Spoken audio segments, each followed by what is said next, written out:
ದೇವರ ಪರಿಶುದ್ಧವಾದಂಥ ನಾಮಕ್ಕೆ ಸ್ತೋತ್ರವನ್ನು ಸಲ್ಲಿಸುತ್ತಾ ಈ ಸಂಜೆಯ ಆನ್ಲೈನ್ ಸತ್ಯವೇದ ಅಧ್ಯಯನಕ್ಕಾಗಿ ಎಲ್ಲರನ್ನ ಪ್ರೀತಿಯಿಂದ ಸ್ವಾಗತಿಸ್ತೇನೆ. So shall we all look God in prayer as we begin this online service? ನಾವೆಲ್ಲರೂ ಕುರಿಗಳಂತೆ ದಾರಿ ತಪ್ಪಿ ತೊಳಲುತ್ತಿದ್ದೆವು, ಪ್ರತಿಯೊಬ್ಬನು ತನ್ನ ತನ್ನ ದಾರಿಯನ್ನು ಹಿಡಿಯುತ್ತಿದ್ದನು, ನಮ್ಮೆಲ್ಲರ ದೋಷ ಫಲವನ್ನು ಯೆಹೋವನು ಅವನ ಮೇಲೆ ಹಾಕಿದನು. ನಮ್ಮ ಈ ಶ್ರಮಕಾಲದ ಸತ್ಯವೇದ ಅಧ್ಯಯನವು ತ್ರೈಕ ದೇವರ ನಾಮದಲ್ಲಿ ಆರಂಭವಾಗಲಿ. Amen. So dear church, we'll sing some songs and worship God. When we sing a song, that helps us to keep a good relationship with God and to renew or refresh our thoughts and mind. Now we'll begin our service with a song, the English song, You Are My Strength When I'm Weak, You Are the Treasure That I See, which is very beautiful song that Jesus Christ is our strength and treasure. We'll sing this song remembering our Lord Jesus. You are my strength when I am weak, You are the treasure that I see, You are my all in all. Seeking You as a precious jewel, not to give up I would bear fruit, You are my all in all.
So will sing another Kannada song. ನಮ್ಮೆಲ್ಲರಿಗೂ ಗೊತ್ತಿರುವಂಥದ್ದು, ಶಿಲುಬೆಯ ನಿನ್ನ ಧ್ವಜ ಮುಂದೆ ನಡೆ ಚವನ್ನ. So the aim is cross, so will walk without stopping our journey ಎಂಬುದಾಗಿ ತಿಳಿಸುವಂಥ ಒಂದು ಹಾಡು that encourages to keep moving in faithful life and journey. ಈಗ ಈ ರಾಗವನ್ನು ನಾವು ಶಿಲುಬೆ ಮೇಲೆ ಯೇಸು ಸ್ವಾಮಿಯನ್ನು ನೆನಪು ಮಾಡಿಕೊಂಡು ನಮ್ಮ ಪಾಪಗಳನ್ನು ಅರಿಕೆ ಮಾಡುತ್ತಾ ರಾಗ ಮಾಡುವ.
So last song for today's Bible study, ಸಂಪೂರ್ಣವಾದ ನಿನ್ನ ಕೃಪೆ, ಶಾಶ್ವತವಾದ ನಿನ್ನ ಕೃಪೆ.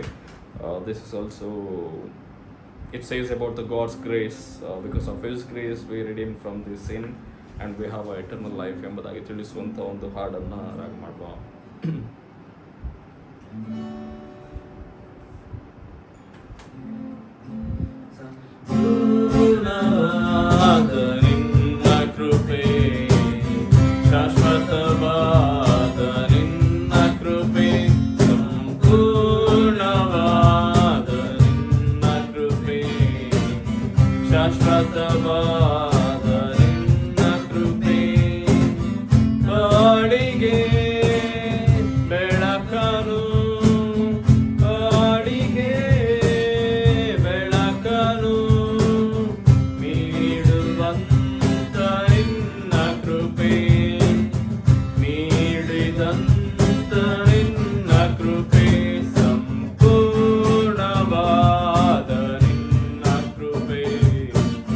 ಶಾಶ್ವತ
ಆರಾಧ್ಯ ದೈವವೇ ನಿನ್ನ ಕೃಪೆ ಸಂಪೂರ್ಣವಾದ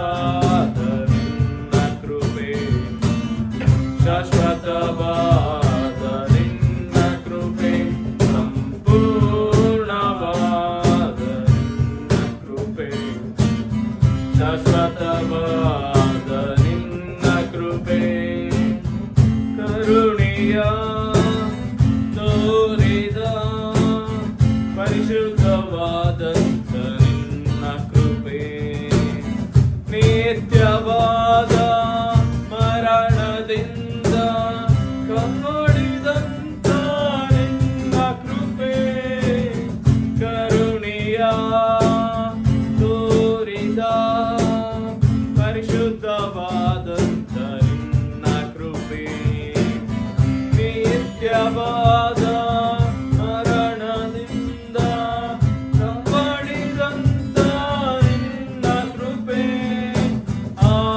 ಆತ್ಮದೇವನೇ ನಿನ್ನ ಕೃಪೆ ಆರೋಗ್ಯದಾತನೇ ನಿನ್ನ ಕೃಪೆ ಆತ್ಮದೇವನೇ ನಿನ್ನ ಕೃಪೆ ಆರೋಗ್ಯದಾತನೇ ನಿನ್ನ ಕೃಪೆ ಸಂಪೂರ್ಣವಾದ ನಿನ್ನ ಕೃಪೆ ಶಾಶ್ವತವಾದ ನಿನ್ನ ಕೃಪೆ ಸಂಪೂರ್ಣವಾದ ನಿನ್ನ ಕೃಪೆ ಶಾಶ್ವತವಾದ ನಿನ್ನ ಕೃಪೆ.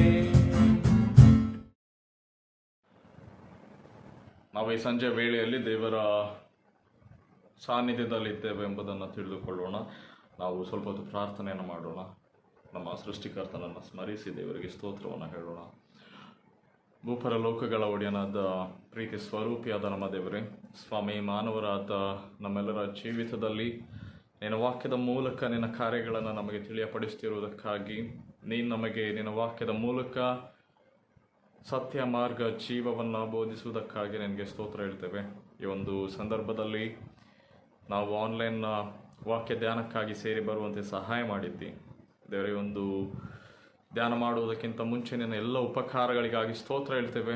ನಮ್ಮ ಇಡೀ ದಿವಸವನ್ನು ನೀನು ಆಶೀರ್ವಾದ ಮಾಡಿಕೊಟ್ಟದಕ್ಕಾಗಿ ಸ್ತೋತ್ರ. ಇಲ್ಲಿಯ ತನಕ ಅನೇಕ ಏಳು ಬೀಳುಗಳನ್ನು ಕಂಡಿದ್ದಾಗ್ಯೂ, ಅನೇಕ ನೋವು ನಲಿವುಗಳು, ಆರೋಗ್ಯ ಅನಾರೋಗ್ಯದ ಪರಿಸ್ಥಿತಿಗಳಲ್ಲಿ ನೀನು ನಮ್ಮೆಲ್ಲರನ್ನು ತಿಳಿದುಕೊಂಡು ಮಾತ್ರವಲ್ಲದೆ ನಾವು ಕೂಡ ನಿನ್ನ ಅನುಭವದಿಂದ ತಿಳಿದುಕೊಳ್ಳಿಕ್ಕಾಗುವಂತೆ ಸಹಾಯ ಮಾಡಿದ್ದಕ್ಕಾಗಿ ನನಗೆ ಸ್ತೋತ್ರ ದೇವರೇ. ಸಂಜೆ ವೇಳೆಯಲ್ಲಿ ನಾವೆಲ್ಲ ಜನರನ್ನು ನೆನಪು ಮಾಡ್ತೇವೆ. ನಿನ್ನ ಸೇವೆಯಲ್ಲಿ ತಮ್ಮನ್ನು ತೊಡಗಿಸಿಕೊಂಡು ನಿನ್ನ ಸೇವೆಯಲ್ಲಿ ಬೇರೆ ಬೇರೆ ರೀತಿಯಲ್ಲಿ ಪ್ರೋತ್ಸಾಹ ಮಾಡುವಂಥ ಭಕ್ತರು, ನಿನ್ನ ಸೇವಕರು ಎಲ್ಲರನ್ನು ಆಶೀರ್ವಾದ ಮಾಡು. ಅನೇಕರು ಮುಗ್ಧ ಜನರು ಇಹಲೋಕದ ಯಾತ್ರೆಯನ್ನು ಮುಗಿಸಿ ಹೋಗಿದ್ದಾರೆ. ಬೇರೆ ಬೇರೆ ಕಾರಣಗಳಿಂದಾಗಿ, ಅತಿಯಾದ ಮಳೆಯಿಂದಾಗಿ ಅನೇಕರು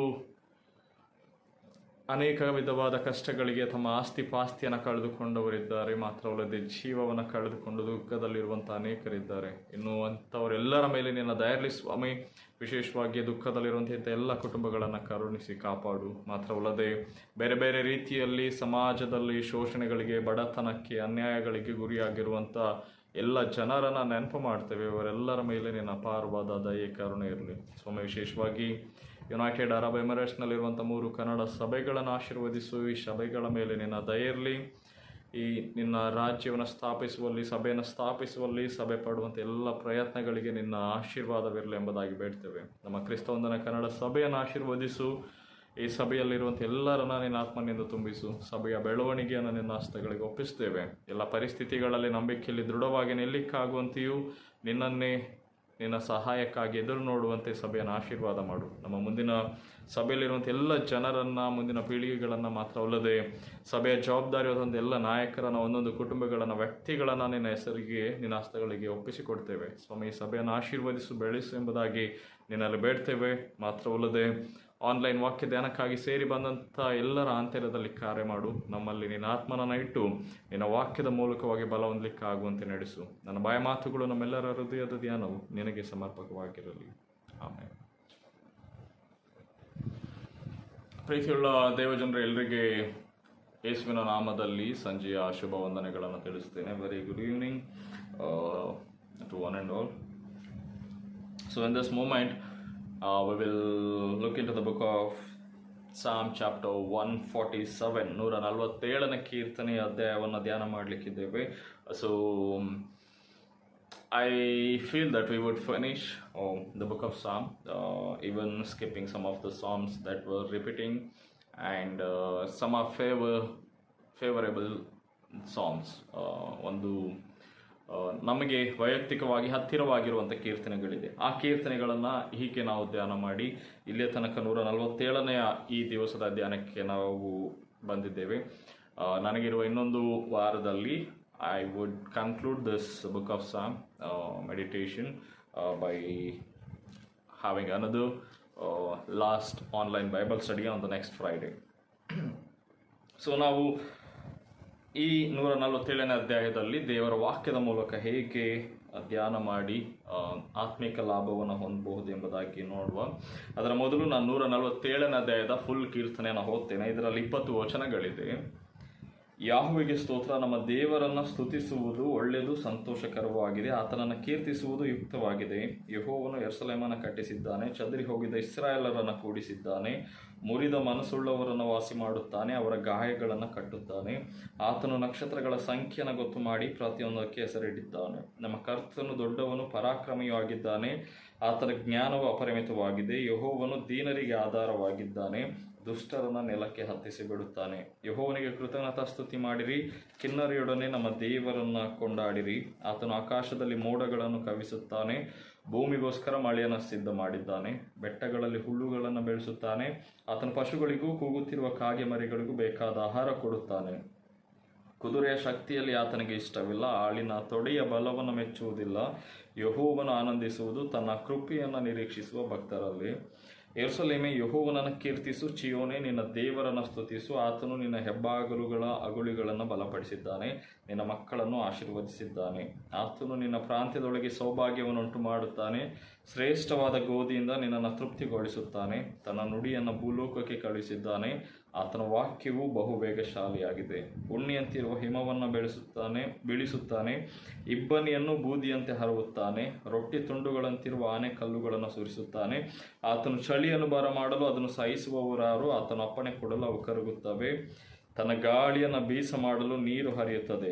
ಆತನು ತನ್ನ ವಾಕ್ಯವನ್ನು ಯಾಕೋಬರಿಗೆ ತಿಳಿಸುತ್ತಾನೆ, ತನ್ನ ನಿಯಮ ವಿಧಿಗಳನ್ನು ಇಸ್ರಾಯೇಲರಿಗೆ ಪ್ರಕಟಿಸುತ್ತಾನೆ. ಬೇರೆ ಯಾವ ಜನಾಂಗದವರಿಗೂ ಆತನು ಹೀಗೆ ಮಾಡಲಿಲ್ಲ. ಆತನು ನ್ಯಾಯ ವಿಧಿಗಳನ್ನು ಅವರು ಅರಿಯರು. ಯಾಹುವಿಗೆ ಸ್ತೋತ್ರ ಎಂಬ ಒಂದು. ಸೊ ಈ 147ನೇ ಕೀರ್ತನೆಯನ್ನು ನಾವು ಧ್ಯಾನ ಮಾಡ್ತಾ ಹೋಗುವುದಾದರೆ, ಸೊ ನಾವು ಕಳೆದ ವಾರದಲ್ಲಿ 139ನೇ ಕೀರ್ತನೆಯನ್ನು ಧ್ಯಾನ ಮಾಡಿದ್ವಿ. ಈ ವಾರದಲ್ಲಿ 147ನೇ ಕೀರ್ತನೆಯನ್ನು ಧ್ಯಾನ ಮಾಡ್ತಾ ಇದ್ದೇವೆ. 147ನೇ ಕೀರ್ತನೆ ಯಾರ ಆಥರ್ ಎಂಬುದಾಗಿ ನಮಗೆ ಗೊತ್ತಿಲ್ಲ. There is no author mention in the title part of the song, who was the author of this song ಎಂಬುದಾಗಿ. ಬಟ್ ಆದರೆ 2 ಅಭಿಪ್ರಾಯಗಳಿರುವಂಥದ್ದನ್ನು ನಮಗೆ ಈ ಕೀರ್ತನೆಯ ವಿಶೇಷವಾಗಿ ಅಧ್ಯಯನ ಮಾಡುವಂಥ ಒಂದು ಗುಂಪಿನವರು 2 ಅಭಿಪ್ರಾಯಗಳನ್ನು ಕೊಡ್ತಾರೆ. ಒಂದು, ಇಸ್ರಾಯೇಲರು ಸೆರೆವಾಸದಿಂದ ಬಿಡುಗಡೆಯಾದ ನಂತರದ ಕಾಲದಲ್ಲಿ ಅವರು ಮತ್ತೆ ಇಸ್ರಾಯೇಲ್ ದೇಶಕ್ಕೆ ಹೋಗಿ ತಮ್ಮ ಜೀವಿತವನ್ನು ಕಟ್ಟುಕೊಂಡಂಥ ಸಂದರ್ಭದಲ್ಲಿ ರಚಿಸಿರಬಹುದಾದಂಥ ಕೀರ್ತನೆ ಎಂಬುದಾಗಿ. ಯಾಕೆ ಅಂತ ಹೇಳಿದರೆ, ಅವರು ಹಿಂತಿರುಗಿ ಬಂದು ಯೆರೂಸಲೇಮಿನಲ್ಲಿ ಒಟ್ಟಾಗಿ ಸೇರಿ ಆ ಒಂದು ಯೆರೂಸಲೇಮ್ ರಾಜ್ಯವನ್ನು, ದೇಶವನ್ನು ಸ್ಥಾಪನೆ ಮಾಡಿ ನಡೆಸುವಾಗ ದೇವರವರನ್ನು ನಡೆಸಿದ್ದನ್ನು ನೆನಪು ಮಾಡಿಕೊಂಡು ಸ್ತೋತ್ರ ಹೇಳುವಂಥ ಒಂದು ವಿಷಯಗಳು ಬರುವುದರಿಂದ there is a possibility that this psalm might have written in the context of their restoration and redemption from the exile. ಅವರು ಸೆರೆವಾಸದಿಂದ ಬಿಡುಗಡೆ ಆದಾಗ ಬರೆದಿರಬಹುದು ಎನ್ನುವಂಥದ್ದು ಒಂದು ವಾದ.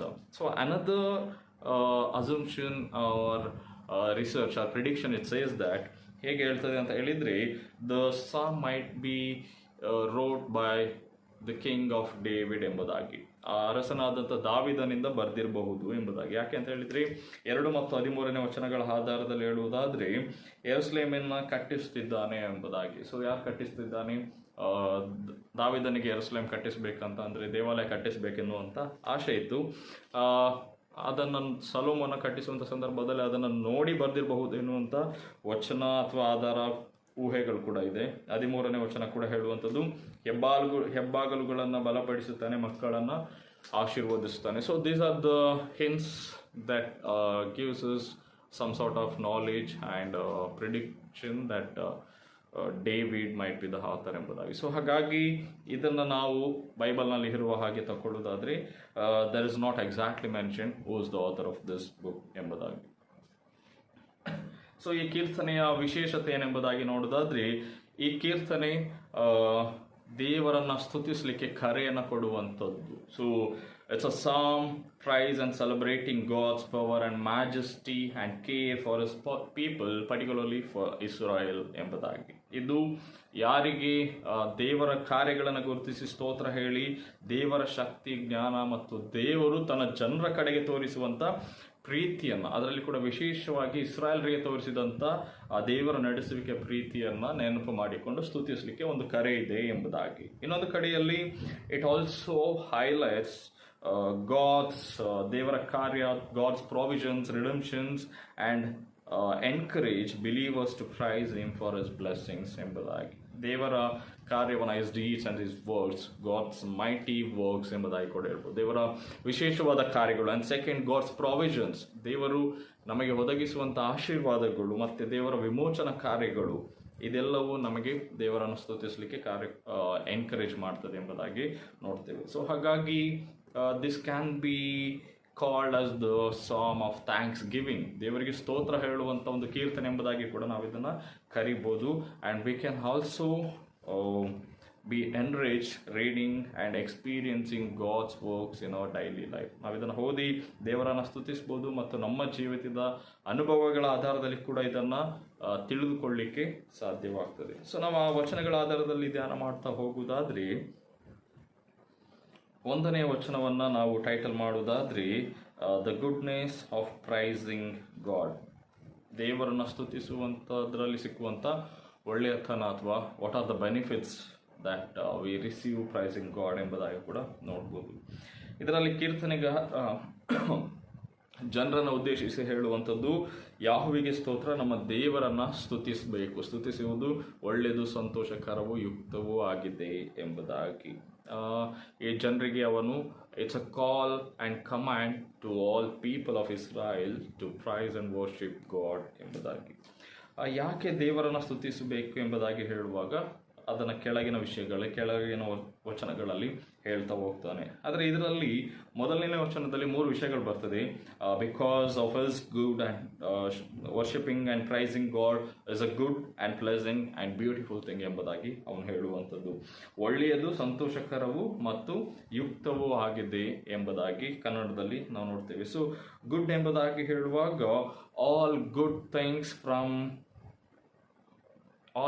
ಥಿಂಗ್ಸ್ ಕಮ್ ಫ್ರಮ್ ಗಾಡ್ ಎಂಬುದಾಗಿ. ಎಲ್ಲ ಒಳ್ಳೆಯ ಆಶೀರ್ವಾದಗಳು ಯಾರಿಂದ ಬರ್ತದೆ ಹೇಳಿದರೆ ದೇವರು. ಸೊ ನಾವು ಪ್ರಾರ್ಥನೆ ಮಾಡುವಾಗ ಕೂಡ ಅದನ್ನು ಹೇಳ್ತೇವೆ, and there is a hymn, ಎಲ್ಲ ಒಳ್ಳೆಯ ದಾನಗಳ ಮೂಲಕರ್ತ ದೇವರು. ಸೊ ಹಾಗಾಗಿ ಬೈಬಲ್ನಲ್ಲಿ ಕೂಡ ಹೇಳ್ತದೆ, ದೇವರು ಒಳ್ಳೆಯದಕ್ಕೆ ಕಾರಣನೇ ಹೊರತು ಕೆಟ್ಟದಕ್ಕೇನು ಕಾರಣನಲ್ಲ ಎಂಬುದಾಗಿ. ಸೊ ನಾವೇನೇ ಇವತ್ತಿದ್ದಿರುವಂಥ ಒಳ್ಳೆಯ ಸ್ಥಿತಿಗಳಿಗೆ ದೇವರ ಒಳ್ಳೆತನ, ದೇವರಿಂದ ಹೊಂದಿಕೊಂಡಂಥ ಒಳ್ಳೆಯ ಆಶೀರ್ವಾದಗಳು, because the good environment and good health and good society, good atmosphere and good people in our surroundings is a God's blessing. So ಅದಕ್ಕಾಗಿ ದೇವರಿಗೆ ಸ್ತೋತ್ರ ಹೇಳಬೇಕು. ಆ್ಯಂಡ್ ಪ್ಲೆಸೆಂಟ್ ಎಂಬುದಾಗಿ ಹೇಳುವಾಗ ದೇವರನ್ನು ಸ್ತುತಿಸುವಂಥದ್ದು being connected with good, being connected with God, it also leads us to worship. ನಾವು ದೇವರೊಟ್ಟಿಗೆ ಸಂಬಂಧದಲ್ಲಿರುವಂಥದ್ದು, ಒಳ್ಳೆಯ ವಿಷಯಗಳಲ್ಲಿ ಎಂಗೇಜ್ ಆಗಿರುವಂಥದ್ದು ನಮ್ಮನ್ನು ಸಂತೋಷಕ್ಕೆ ನಡೆಸ್ತದೆ. ನಾವು ಒಂದು ವೇಳೆ ಕೆಟ್ಟ ಕಾರ್ಯಗಳಲ್ಲಿ, ಕೆಟ್ಟ ವಿಷಯಗಳಲ್ಲಿ ಎಂಗೇಜ್ ಆಗಿರುವುದಾದರೆ ನಮಗೆ it might give pleasure and delights just for a moment, but ಆದರೆ ಯಾವಾಗಲೂ ಅದು ನಮಗೆ ಸಂತೋಷವನ್ನು ಕೊಡಲಿಕ್ಕೆ ಸಾಧ್ಯವಾಗುವುದಿಲ್ಲ. ಸೊ ಹಾಗಾಗಿ ಇಂಥದ್ದು ನಮ್ಮನ್ನು ಏನು ಮಾಡ್ತದೆ, ಆರಾಧನೆ ಸಂತೋಷಕ್ಕೆ, ಒಳ್ಳೆಯ ಸಂತೋಷಕ್ಕೆ ನಡೆಸ್ತದೆ, ನಿಜವಾದ ತೃಪ್ತಿ ಸಂತೋಷಕ್ಕೆ ನಡೆಸ್ತದೆ ಎಂಬುದಾಗಿ. ಮತ್ತು ಇನ್ನೊಂದು ಕಡೆಯಲ್ಲಿ ಅದು ಯುಕ್ತವಾಗಿದೆ ಎಂಬುದಾಗಿ, ಇಟ್ ಆಲ್ಸೋ ಮೆನ್ಷನ್ ಬ್ಯೂಟಿಫುಲ್ ಎಂಬುದಾಗಿ. So that makes us become more beautiful from our inner.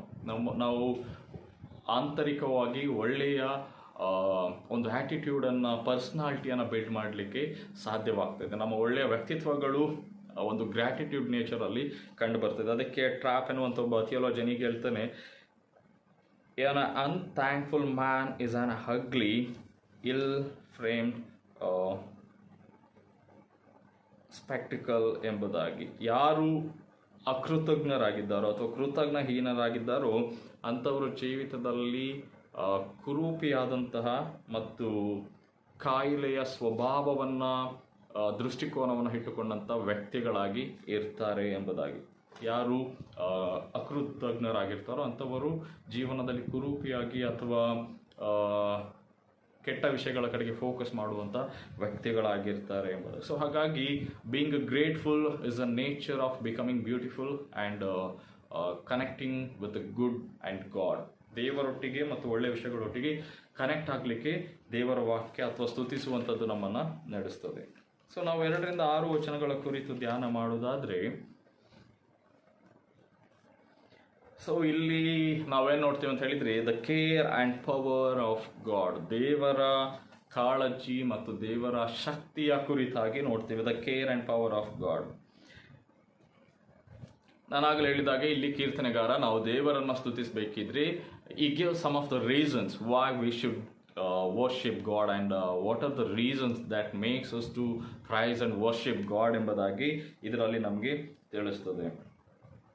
ಇಲ್ಲಿ 2ನೇ ವಚನದಿಂದ ಯೆರೂಸಲೇಮನ್ನು ಕಟ್ಟಿಸ್ತಿದ್ದಾನೆ ಎಂಬುದಾಗಿ ಹೇಳುವಾಗ it's rebuilding and restoration of the life of Israel ಜನರನ್ನು ಮರುಸ್ಥಾಪಿಸುವಂಥದ್ದು. ನಮಗೆ ಜೀವನದಲ್ಲಿ we are going to rebuild and restore in our life. It's a God's blessing. ನಮ್ಮ ಜೀವನ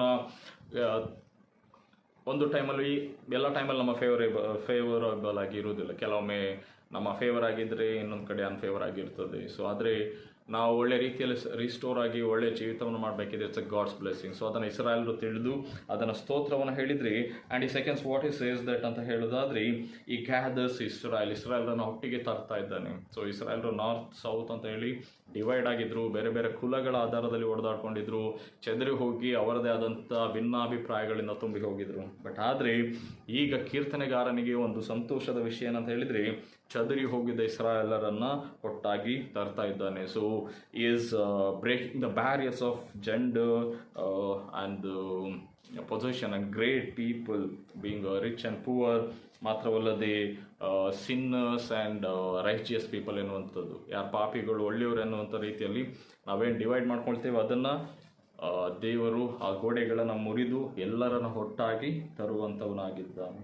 and third, what reason is says that he heals the broken hearted, ಮುರಿದ ಮನಸ್ಸುಳ್ಳವರನ್ನು ವಾಸಿ ಮಾಡ್ತಾನೆ ಎಂಬುದಾಗಿ. So here God not only take cares of nation but he also take cares of each individuals. ಪ್ರತಿಯೊಬ್ಬೊಬ್ಬ ವ್ಯಕ್ತಿಗಳನ್ನು ವೈಯಕ್ತಿಕವಾಗಿ ದೇವರು ಕೇರ್ ಮಾಡುವಂಥವನಾಗಿದ್ದಾನೆ ಎಂಬುದಾಗಿ ನಾವು ಅದರಲ್ಲಿ ನೋಡ್ತೇವೆ. ಇದಕ್ಕೆ ಬೆಸ್ಟ್ ಎಕ್ಸಾಂಪಲ್ ಯೇಸುಸ್ವಾಮಿಯಲ್ಲಿ. ಯೇಸುಸ್ವಾಮಿ 100 ಕುರಿಗಳಲ್ಲಿ 99 ಕುರಿ ಒಂದು ಕಡೆ ಆದರೆ ಇನ್ನೊಂದು ಕುರಿಗೋಸ್ಕರ ಕೂಡ ತನ್ನ ಪ್ರಾಣವನ್ನು ಕೊಡಲಿಕ್ಕೆ ರೆಡಿ ಇದ್ದ ಅಂತ ಹೇಳಿದರೆ, ಗಾಡ್ ಕೇರ್ಸ್ ಇಂಡಿವಿಜುವಲಿ. ನಮ್ಮನ್ನು ವೈಯಕ್ತಿಕವಾಗಿ ಯಾರು ಕೇರ್ ಮಾಡೋದಿಲ್ಲ, ಆಸ್ ಅ ಚರ್ಚ್ ಅಂತ ಹೇಳ್ತಾ ಇರ್ತಾರೆ ಅಂತ ನಾವು ನೆನೆಸ್ತೇವೆ. But God knows each one of us ಎನ್ನುವಂಥದ್ದು ತುಂಬ ಇಂಪಾರ್ಟೆಂಟ್ ವಿಷಯ. ಸೊ ಅದಕ್ಕೆ ಎಕ್ಸಾಂಪಲ್ ಕೊಟ್ಟು ಹೇಳುವಂಥದ್ದು, ಆತನ ನಕ್ಷತ್ರಗಳ ಸಂಖ್ಯೆಯನ್ನು ಗೊತ್ತು ಮಾಡಿ ಪ್ರತಿಯೊಂದಕ್ಕೆ ಹೆಸರಿಟ್ಟಿದ್ದಾನೆ ಎಂಬುದಾಗಿ. ಸೊ ಇದು ಕೂಡ ಒಂದು ರೀಸನ್. ಏನಂತ ಹೇಳಿದರೆ, God's majesty extends in both directions. ದೇವರ ಕಾರ್ಯಗಳು ಕೇವಲ ಭೂಲೋಕದಲ್ಲಿ ಅಥವಾ ಮನುಷ್ಯರಿಗೆ ಮಾತ್ರವಲ್ಲ, it also involves heaven and earth. ಎಲ್ಲವನ್ನು ಸೇರಿಸಿ ದೇವರು ಅದಕ್ಕೆ ಕೂಡ ಹೆಸರಿಟ್ಟಿದ್ದಾನೆ ಅಂತ ಹೇಳುವಾಗ ಮನುಷ್ಯರಾದಂಥ ನಮ್ಮನ್ನು ಎಷ್ಟು ತಿಳಿದಿದ್ದಾನೆ ಎನ್ನುವಂಥದ್ದನ್ನು ಕೂಡ ನಾವು ತಿಳಿದುಕೊಳ್ಳುವಂಥದ್ದು ಬಹಳ ಪ್ರಾಮುಖ್ಯ. ಆ್ಯಂಡ್ ದ ಲಾಸ್ಟ್ ರೀಸನ್, ಮುಂದಿನ ವಚನಗಳಲ್ಲಿ ಆತನ ಜ್ಞಾನವು ಅಪರಿಮಿತವಾಗಿದೆ. ಇಟ್ ಶೋಸ್ ದಟ್ ದೇವರು ಎಷ್ಟು ಜ್ಞಾನವಂತನಾಗಿದ್ದಾನೆ ಅಂತೇಳಿ. 6ನೇ ವಚನದಲ್ಲಿ ಯೆಹೋವನು ದೀನರಿಗೆ ಆಧಾರವಾಗಿದ್ದಾನೆ ಎಂಬುದಾಗಿ ಹೇಳುವಾಗ ಒಂದನ್ನು ಮರ್ತಿದ್ದೇವೆ. God is our Lord in might and power. ಆತನ ಜ್ಞಾನ ಅಪರಿಮಿತವಾಗಿದೆ, ಪರಾಕ್ರಮಿಯು ದೊಡ್ಡವನು ಆಗಿದ್ದಾನೆ. ಸೊ ದೇವರಿಗೆ ಇಲ್ಲಿ ಶಕ್ತಿ ಮತ್ತು ಜ್ಞಾನ ಬಹಳವಾಗಿದೆ ಎಂಬುದಾಗಿ ಅಂತ ಹೇಳಿದರೆ, there is nothing could stop our God from being engaged in safeguard his people and protect his people. ತನ್ನ ಜನರನ್ನು ರಕ್ಷಿಸುವಲ್ಲಿ, ಕಾಪಾಡುವಲ್ಲಿ ಯಾವುದು ಕೂಡ ದೇವರ ಜ್ಞಾನಕ್ಕೆ, ಶಕ್ತಿಗೆ ಅಸಾಧ್ಯವಲ್ಲ ಎಂಬುದಾಗಿ ತಿಳ್ಕೊಳ್ಳಿಕ್ಕೆ ಸಾಧ್ಯ. ಸೊ ಅದನ್ನೇ ಮತ್ತೆ ಸುವಾರ್ತೆಯಲ್ಲಿ ನಾವು ನೋಡ್ತೇವೆ, ಮನುಷ್ಯರಿಗೆ ಅಸಾಧ್ಯವಾದದ್ದುಂಟು ಆದರೆ ದೇವರಿಗೆ ಅಸಾಧ್ಯವಾದದ್ದು ಒಂದೂ ಇಲ್ಲ ಎಂಬುದಾಗಿ. And the last is says, ದೇವರು ದೀನರಿಗೆ ಆಧಾರವಾಗಿದ್ದಾನೆ ಎಂಬುದಾಗಿ. So god is having a special concern for the humble and the ನೀಡಿ ಪೀಪಲ್ ಎಂಬುದಾಗಿ ಕೂಡ ಹೇಳ್ಬೋದು. ಅಂದರೆ ಇದು ವಚನ ತುಂಬ ಕಡೆಗಳಲ್ಲಿ ರಿಪೀಟ್ ಆಗ್ತದೆ ಕೀರ್ತನೆಗಳ ಭಾಗದಲ್ಲಿ. ದೀನರಿಗೆ ಆಧಾರವಾಗಿರ್ತಾನೆ ಎಂಬುದಾಗಿ ಹೇಳುವಾಗ ದೇವರು ಕುಗ್ಗಿದಂತಹ ಮನಸ್ಸುಳ್ಳವರನ್ನು, ದೀನರನ್ನ ಮೇಲೆ ಎತ್ತಾನೆ, ದುಷ್ಟರನ್ನು ದೇವರು ತಿರಸ್ಕರಿಸ್ತಾನೆ, ಅಂಥವರನ್ನು ದೇವರು ಹೆದರಿಸ್ತಾನೆ ಎಂಬುದಾಗಿ ಕೂಡ ನಾವು ನೋಡ್ತೇವೆ. ಸೊ ಹಾಗಾಗಿ ಈ ಎಲ್ಲ ಕಾರಣಗಳಿಗೆ ದೇವರನ್ನು ಸ್ತುತಿಸಬೇಕೆಂಬುದಾಗಿ. So we being humble, it's also a good nature and spiritual attitude of being good Christian in this society. So ಮುಂದಿನ ವಚನಗಳಿಗೆ ನೋಡೋದಾದರೆ 7-11 ವಚನ. ಇಲ್ಲಿಗೆ ನಾವು ಟೈಟಲ್ ಮಾಡೋದಾದರೆ ಈ 7-11 ವಚನಗಳಿಗೆ exhortation to sing and praise. Exhortation to sing and praise, ದೇವರನ್ನು ಸ್ತುತಿಸಲಿಕ್ಕೆ ಮತ್ತು ಆರಾಧಿಸಲಿಕ್ಕೆ ಇರುವಂಥ ಒಂದು ಉಪದೇಶ, ಒಂದು ಪಾಠವನ್ನು ಕೀರ್ತನೆಗಾರ ತನ್ನ ಜನರಿಗೆ ತಿಳಿಸುವಂಥದ್ದನ್ನು ನಾವು ನೋಡ್ತೇವೆ. ಸೊ 7ನೇ ವಚನದಲ್ಲಿ ಮತ್ತೆ ಸ್ಟಾರ್ಟ್ ಮಾಡುವಾಗ ಕೃತಜ್ಞತಾ ಸ್ತುತಿ ಮಾಡಿರಿ, ಕಿನ್ನರಿಂದ ಸ್ತುತಿಸಿರಿ ಎಂಬುದಾಗಿ. So again he reminds and has his people to praise and sing his God, their God ಎಂಬುದಾಗಿ ಕೂಡ ನಾವು ನೋಡ್ತೇವೆ. ಅದು ಯಾಕೆ ದೇವರನ್ನು ಸ್ತುತಿಸಬೇಕಂತ ಹೇಳಿದರೆ, ಇಟ್ಸ್ ಸ್ತುತಿಸುವಂಥದ್ದು, ಆರಾಧಿಸುವಂಥದ್ದು, it's a heavenly and earthly expression to praise our God majesty. ದೇವರನ್ನು ಪರಲೋಕದಲ್ಲಿ ಕೂಡ ದೇವದೂತರು ಸ್ತುತಿಸಿದ್ರೆ, ಭೂಲೋಕದಲ್ಲಿ ಸ್ತುತಿಸುವಂಥದ್ದು ಕೂಡ ಮನುಷ್ಯನ ಒಂದು ಕರ್ತವ್ಯ. ಯಾಕೆ ಹೇಳಿದರೆ ಗಾಡ್ ಡಿಸರ್ವ್ಸ್ ದಟ್ ಎಂಬುದಾಗಿ ತಿಳಿಸ್ತದೆ. ಸೊ ಮುಂದೆ ಅವ್ರದ್ದು ಕಿನ್ನರೊಡನೆ ಎಂಬುದಾಗಿ ಎಲ್ಲ ಹೇಳುವಾಗ there are many formats and means that we worship and God. ಅದು ದೇವರ ವಾಕ್ಯ ಓದಿ ಆಗಿರ್ಬೋದು, ಪ್ರಾರ್ಥನೆ ಮಾಡಿ ಆಗಿರ್ಬೋದು, ಸ್ತುತಿ ಪದಗಳ ಮೂಲಕವಾಗಿರ್ಬೋದು, ಥ್ಯಾಂಕ್ಸ್ ಆಫರಿಂಗ್ ಆಗಿರ್ಬೋದು, ಈ ಎಲ್ಲ ವಿಷಯಗಳನ್ನು ಒಟ್ಟಾಗಿ ಸೇರಿಸಿ ದೇವರಿಗೆ ಸ್ತೋತ್ರ ಸಲ್ಲಿಸುವಂಥದ್ದು. It's a way of celebrating God's goodness and showing our gratitude to our God. ನಾವು ದೇವರಿಗೆ ಕೃತಜ್ಞತೆಯನ್ನು ಸಲ್ಲಿಸುವಂಥದ್ದು ನಮ್ಮ ಜವಾಬ್ದಾರಿ ಎಂಬುದಾಗಿ ನಾವು ಇದರಲ್ಲಿ ತಿಳ್ಕೊಳ್ತೇವೆ. ಮುಂದಿನ ವಚನಗಳಲ್ಲಿ ದೇವರ ಶಕ್ತಿ ಮತ್ತು ಪ್ರೀತಿ, ಕಾಳಜಿಯನ್ನು ನಮಗೆ ತಿಳಿಸ್ತದೆ. ಯಾಕೆ ಅಂತ ಹೇಳಿದರೆ ಇಲ್ಲಿ ಮಳೆ, ಬೆಟ್ಟಗಳು, ಹುಲ್ಲು, ಪಶು ಪಕ್ಷಿಗಳು ಎಂಬುದಾಗಿ ಹೇಳುವಾಗ ದೇವರು ಎಲ್ಲವನ್ನು ಸೃಷ್ಟಿ ಮಾಡಿದ್ದಾನೆ ಆ್ಯಂಡ್ ಈ will take care of all creatures in this world ಎಂಬುದಾಗಿ. ನೋಡಿ, ಕಾಲಕ್ಕೆ ಮಳೆ ಸುರಿಸ್ತಾನೆ, ಒಣಗಿದ ಬೆಟ್ಟಗಳಲ್ಲಿ ಹುಲ್ಲುಗಳನ್ನು ಬೆಳೆಸ್ತಾನೆ, ಪಶುಗಳಿಗೆ, ಕಾಗೆ ಮರಿಗಳಿಗೆ ಬೇಕಾದ ಆಹಾರ ಕೊಡ್ತಾನೆ ಅಂತ ಹೇಳುವಾಗ, ನಮಗೆ ನಮ್ಮ ಮನೇಲಿರೋ 4-5 ಜನ ಅಂತ ಹೇಳುವಾಗ we will struggle and we will worried about we will take care of in case in our absence ಎಂಬುದಾಗಿ ನಾವು ಯೋಚನೆ ಮಾಡ್ತೇವೆ. ಬಟ್ ಆದರೆ ಕೀರ್ತನೆಗಾರ ಅಥವಾ ದೇವರ ವಾಕ್ಯ ನಮಗೆ ಬಲವಾಗಿ ತಿಳಿಸುವಂಥದ್ದು, God will feed us, God will take care of us, God has abundant love towards his people ಎಂಬುದಾಗಿ ನಮಗೆ ದೇವರ ವಾಕ್ಯ ಬಹಳ ಸ್ಪಷ್ಟವಾಗಿ ತಿಳಿಸ್ತದೆ. ಸೊ ಮುಂದೆವರೆದು ಕುದುರೆಯ ಶಕ್ತಿಯಲ್ಲಿ ಆನಂದವಿಲ್ಲ ಎಂಬುದಾಗಿ ಹೇಳುವಾಗ God is different than human. ದೇವರು ಮಾನವನಿಂದ ತುಂಬ ಭಿನ್ನವಾಗಿದ್ದಾನೆ ಅಂತ ಹೇಳಿದರೆ, ವಾಟ್ ವಿ ಲುಕ್ ಫಾರ್ ಅಂತ ಹೇಳಿದರೆ, ಯಾರು ತುಂಬ ಪವರ್, ಮೈಟಿ ಆ್ಯಂಡ್ ವಿಸ್ಡಮ್, ಯಾರು ತುಂಬ ನಾಲೆಡ್ಜು, ಇಂಟೆಲಿಜೆಂಟ್ ಅಂತ ನೋಡ್ತೇವೆ. ಆದರೆ ದೇವರು ಯಾರನ್ನು ನೋಡ್ತಾನೆ ಅಂತ ಹೇಳಿದರೆ, those who look and seek for God's grace, those who dependent on god.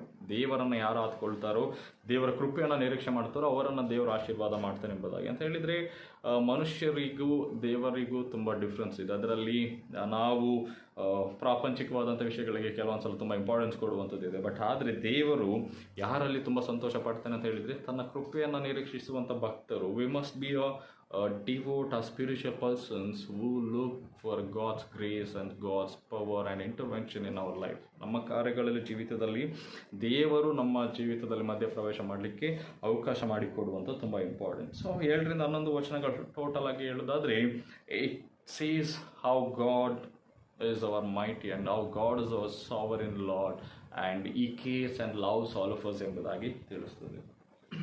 ನಾವು ಮುಂದಿನ ವಚನಗಳಿಗೆ ಮುಂದುವರಿಯುವುದಾದರೆ 12-18 ವಚನ. 12-18 ವಚನಗಳಿಗೆ ಟೈಟಲ್ ಮಾಡೋದಾದರೆ, pricing god for his wisdom, power and word. ದೇವರ ಜ್ಞಾನ, ಶಕ್ತಿ ಮತ್ತು ದೇವರ ವಾಕ್ಯಕ್ಕಾಗಿ ದೇವರಿಗೆ ಸ್ತೋತ್ರವನ್ನು ಹೇಳಬೇಕು ಎಂಬುದಾಗಿ. ಸೊ ಕೀರ್ತನೆಗಾರ ಮುಂದುವರೆದು ದೇವರನ್ನು ಯಾಕೆ ಸ್ತುತಿಸಬೇಕೆನ್ನುವಂಥ ಉಪದೇಶವನ್ನು ಮಾಡ್ತಾ ಇಲ್ಲಿ ದೇವರ ಕಾರ್ಯಗಳನ್ನು ತಿಳಿದು ಆರಾಧನೆ ಮಾಡಲಿಕ್ಕೆ ಕೂಡ ಕರೆ ಇದೆ. ಸೊ ಅದಕ್ಕೆ ದೇವರು ಹೇಳುವಂಥದ್ದು, ನೀವು ದೇವರನ್ನು ಆರಾಧಿಸುವಾಗ ಸತ್ಯದಿಂದಲೂ ಆತ್ಮದಿಂದಲೂ. ಸೊ ಅಂದರೆ use your heart and mind both. ನಾವು ಆತ್ಮನಿಂದ ತುಂಬಿದ್ದೇವೆ ಅಂತ ಹೇಳುವಾಗ it's not just being excited, but it also important to be enlighten with truth and knowledge and the experiences. ನಾವು ಜ್ಞಾನದಿಂದ ತುಂಬಿದವರಾಗಿ ದೇವರನ್ನು ಆರಾಧಿಸಬೇಕೆಂಬುದಾಗಿ ಕೀರ್ತನೆಗಾರ ಹೇಳುವಂಥದ್ದನ್ನು ನಾವು ನೋಡ್ತೇವೆ. ಅಲ್ಲಿ ಹೇಳುವಂಥದ್ದು, ಹೆಬ್ಬಾಗಲುಗಳ ಅಗಿಲುಗಳನ್ನು ಬಲಪಡಿಸಿದ್ದಾನೆ, ಮಕ್ಕಳನ್ನು ಆಶೀರ್ವದಿಸ್ತಾನೆ ಎಂಬುದಾಗಿ ಹೇಳುವಾಗ ಯೆರೂಸಲೇಮಿನ ಪ್ರಾಂತ್ಯದೊಳಗೆ ಸೌಭಾಗ್ಯವನ್ನು ಉಂಟು ಮಾಡ್ತಾನೆ. ಹೆಬ್ಬಾಗಲುಗಳು ಅಂತ ಹೇಳುವಾಗ with in the boundaries of the Jerusalem how people feeling most secured and protected.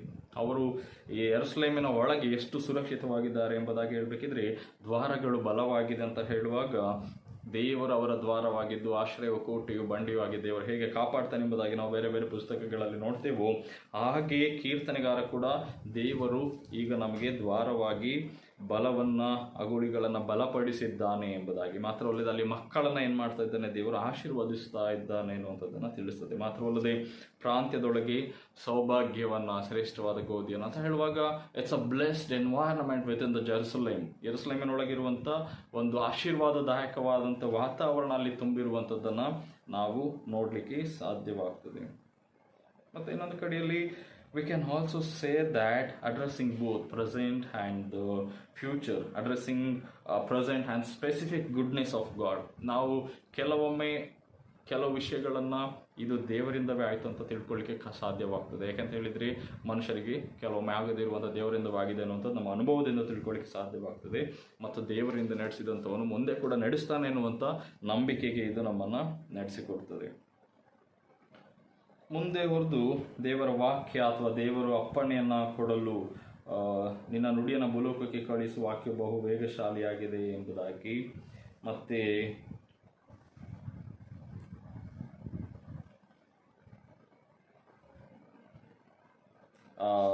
18ನೇ ವಚನದಲ್ಲಿ ನೀನು ಅಪ್ಪಣೆ ಕೊಡಲು ಎಂಬುದಾಗಿ.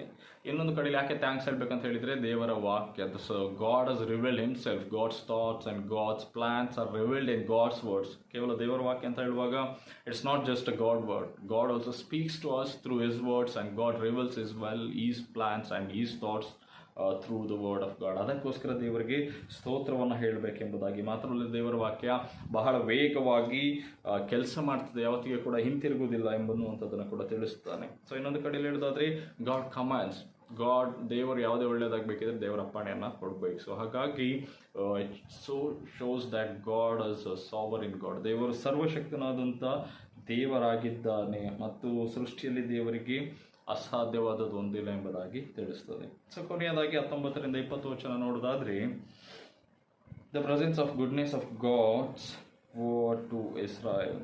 ದೇವರ ಒಳ್ಳೆಯತನದ ಮಾತುಗಳು ಅಥವಾ ದೇವರ ಪ್ರಸನ್ನತೆಯ ಪ್ರಾಮಿಸ್, ವಾಗ್ದಾನಗಳು ಇಸ್ರಾಯೇಲ್ರಿಗೆ ಇರುವಂಥದ್ದನ್ನು ನಾವು ನೋಡ್ತೇವೆ. 19-20 ವಚನಗಳಲ್ಲಿ ದೇವರ ವಾಕ್ಯ ಯಾರಿಗೆ ತಿಳಿಸಲ್ಪಟ್ಟಿದೆ ಅಂತ ಹೇಳಿದರೆ, God has shown his ways and truth and the life to Israel. Specifically ಹಳೆ ಒಡಂಬಡಿಕೆ ಈ ಭಾಗದಲ್ಲಿ ಮಾತನಾಡುವಾಗ ಇಸ್ರಾಯೇಲರನ್ನು ದೇವರು ಆರಿಸಿಕೊಂಡದನ್ನು ನೆನಪು ಮಾಡ್ತಾ ಅವರಿಗೆ ದೇವರ ಕಾರ್ಯಗಳು ಹೇಗೆ ತೋರಿಸಿದವು ಎಂಬುದಾಗಿ ತಿಳಿಸ್ತದೆ. ಇನ್ನೊಂದು ಕಡೆಯಲ್ಲಿ ಅದು ಮುಂದುವರೆದು ದೇವರ ವಾಕ್ಯ ಎಲ್ಲರಿಗೆ ರಿವೀಲ್ ಆಗಿರುವಂಥದ್ದನ್ನು, ಎಲ್ಲರಿಗೆ ಪ್ರಕಟಣೆ ಆದದ್ದನ್ನು ಹೊಸ ಒಡಂಬಡಿಕೆಯಲ್ಲಿ ನಾವು ನೋಡ್ತೇವೆ. ಸೊ ಹಾಗಾಗಿ ದೇವರು ಒಂದು ಜನಾಂಗವನ್ನು ಆರಿಸಿಕೊಂಡಿದ್ದಾನೆ ಅಂತ ಹೇಳುವಾಗ God specifically cares his people, but not only his people, he also cares for the whole creation ಎನ್ನುವಂಥ ಆಲೋಚನೆಗೆ ಕೂಡ ತಿಳಿದು ಅದಕ್ಕೋಸ್ಕರ ದೇವರಿಗೆ ಸ್ತೋತ್ರ ಹೇಳ್ತಾನೆ. ಅಂದರೆ ತಿಳಿದಂಥವರು ಆತನ ನಿಯಮ ವಿಧಿಗಳನ್ನು ಕೂಡ ಕೈಗೊಂಡು ಬಾಳ್ತಾರೆ ಮತ್ತು ದೇವರನ್ನು ಸ್ತುತಿಸಿ ದೇವರ ಆಶೀರ್ವಾದಕ್ಕೆ ಪಾತ್ರರಾಗ್ತಾರೆ ಎಂಬುದಾಗಿ. So it's a beautiful hymn that we experience in our daily life, that how God is beyond our expectations and our thoughts ಎಂಬುದಾಗಿ ತಿಳ್ಕೊಳ್ಳಿಕ್ಕೆ ಸಾಧ್ಯ. ಸೊ ನಾವು ಕೂಡ ಅದನ್ನು ತಿಳಿದು we must read the word of God and to understand what is God's plan and God's will in our life ಎಂಬುದಾಗಿ ತಿಳಿದು ದೇವರಿಗೆ ಸ್ತೋತ್ರ ಮಾಡಿ ಜೀವಿಸುವಂಥದ್ದು ನಮ್ಮನ್ನು ಒಳ್ಳೆಯ ವ್ಯಕ್ತಿತ್ವಕ್ಕೆ ನಡೆಸ್ತದೆ. ಹಾಗೆ ಜೀವಿಸಲಿಕ್ಕೆ ದೇವರು ಸಹಾಯ ಮಾಡಲಿ. ಆಮೇಲೆ ಪ್ರಾರ್ಥನೆ ಮಾಡುವ. ಕೃಪೆಯುಳ್ಳ ದೇವರೇ ಸ್ವಾಮಿ, ನಿನ್ನ ವಾಕ್ಯದ ಮೂಲಕ ಮಾತನಾಡಿದ್ದಕ್ಕಾಗಿ ಸ್ತೋತ್ರ. ನಿನ್ನ ವಾಕ್ಯವನ್ನು ತಿಳಿದಂಥ ನಾವು ಕೈಗೊಂಡು ಬದುಕಲಿಕ್ಕೆ ಸಹಾಯ ಮಾಡು. ನಮ್ಮ ಎಲ್ಲ ಬಲಹೀನತೆಗಳಲ್ಲಿ ನಿನ್ನ ಆತ್ಮನನ್ನು ತುಂಬು. ಈ ರಾತ್ರಿ ವೇಳೆಯಲ್ಲಿ ನಮ್ಮ ದೇಹ ಪ್ರಾಣಾತ್ಮಗಳನ್ನು ನಿನಗೆ ಒಪ್ಪಿಸಿ ಈ ಪ್ರಾರ್ಥನೆಯನ್ನು ನಮ್ಮ ರಕ್ಷಕನಾಗಿರುವ ಯೇಸುವಿನ ನಾಮದಲ್ಲಿ ದೀನತೆಯಿಂದ ಬೇಡುತ್ತೇವೆ ತಂದೆಯೇ, ಆಮೆನ್. ಪರಲೋಕದಲ್ಲಿರುವ ನಮ್ಮ ತಂದೆಯೇ, ನಿನ್ನ ನಾಮವು ಪರಿಶುದ್ಧವೆಂದೆನಿಸಲ್ಪಡಲಿ, ನಿನ್ನ ರಾಜ್ಯವು ಬರಲಿ, ನಿನ್ನ ಚಿತ್ತವು ಪರಲೋಕದಲ್ಲಿ ನೆರವೇರುವ ಪ್ರಕಾರ ಭೂಲೋಕದಲ್ಲಿಯೂ ನೆರವೇರಲಿ. ನಮ್ಮ ದಿನದ ಆಹಾರವನ್ನು ನಮಗೆ ದಯಪಾಲಿಸು. ನಮಗೆ ತಪ್ಪು ಮಾಡಿದವರ ನಾವು ಕ್ಷಮಿಸಿದಂತೆ ನಮ್ಮ ತಪ್ಪುಗಳನ್ನು ಕ್ಷಮಿಸು. ನಮ್ಮನ್ನು ಶೋಧನೆಗೆ ಸೇರಿಸದ ಕೇಳಿಂದ ನಮ್ಮನ್ನು ತಪ್ಪಿಸು, ಏಕೆಂದರೆ ರಾಜ್ಯವು ಬಲವು ಮಹಿಮೆ ಸದಾ ಕಾಲವು ನಿನ್ನವೇ, ಆಮೆನ್. ಎಲ್ಲ ಗ್ರಹಿಕೆ ನಮ್ಮ ಇರುವ ತಂದೆಯಾದ ದೇವರ ಪ್ರೀತಿಯು, ನಮ್ಮ ರಕ್ಷಕನಾಗಿರುವ ಯೇಸುವಿನ ಕೃಪೆಯು, ಪರಿಶುದ್ಧಾತ್ಮನ ನ್ಯೂನತೆ ಈ ಆನ್ಲೈನಲ್ಲಿ ಪಾಲ್ಗೊಂಡಂಥ ಪ್ರತಿಯೊಬ್ಬೊಬ್ಬರೊಟ್ಟಿಗೆ, ನಮ್ಮ ಸಭೆಯೊಟ್ಟಿಗೆ, ಇಡೀ ಸೃಷ್ಟಿಯೊಟ್ಟಿಗೆ ತ್ರೈಕ ದೇವರ ಆಶೀರ್ವಾದವು ಸದಾ ಕಾಲ ನೆಲೆಯಾಗಿರಲಿ, ಆಮೆನ್.